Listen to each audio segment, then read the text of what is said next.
agar DPR RI ini menggunakan hak angket untuk mengklarifikasi kecurigaan dan praduga masyarakat atas sejumlah permasalahan dalam penyelenggaraan pemilu 2024. Saya belum pernah melihat ada sebuah proses pemilu yang sebrutal dan semenyakitkan ini. Kami berharap pimpinan menyikapi dalam hal ini, mau mengoptimalkan pengawasan fungsi komisi atau interpelasi atau angket ataupun apapun supaya pemilu ke depan, kualitas pemilu ke depan itu harus ada hal-hal yang dilakukan dengan koreksi. Ada yang tidak terlihat di tengah riuhnya desakan usulan hak angket di rapat paripurna. Ketua DPR Puan Maharani dan wakilnya Muhaimin Iskandar justru tak nampak. Suara lantang agar Dewan menggunakan hak angket salah satunya disuarakan anggota DPR fraksi PDI Perjuangan Arya Bima. Ia memastikan hak angket murni ingin mengusut kecurangan pemilu, tak ada kaitannya dengan pemakzulan Presiden. Harus bereaksi setelah kalangan rohaniwan, kalangan budayawan, kalangan intelektual rektor bereaksi, masa DPR-nya diam.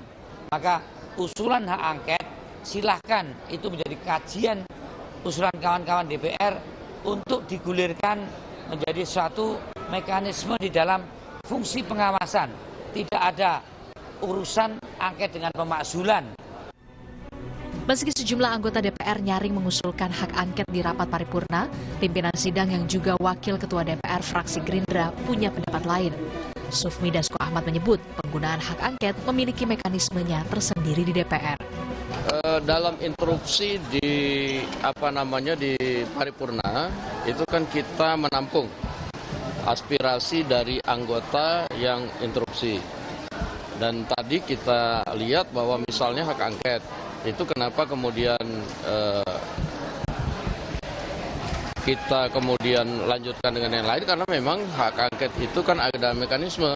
Nah, jadi kalau memang ada kawan-kawan tadi yang menyampaikan aspirasi hak angket, ya kan ada mekanismenya di DPR. Sementara analis politik meyakini rapat paripurna jadi momentum keseriusan anggota DPR menggulirkan hak angket, bukan hanya sebatas gertakan untuk menaikkan posisi tawar politik.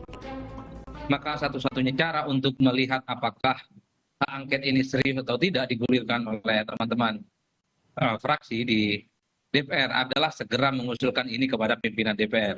Tanpa itu semua ya saya kira memang publik menilai ini hanya sebatas alat bargain position, hanya sebatas omongan-omongan politik yang saya kira memang validasi keseriusannya itu perlu dipertanyakan. Apalagi yang perlu ditunggu.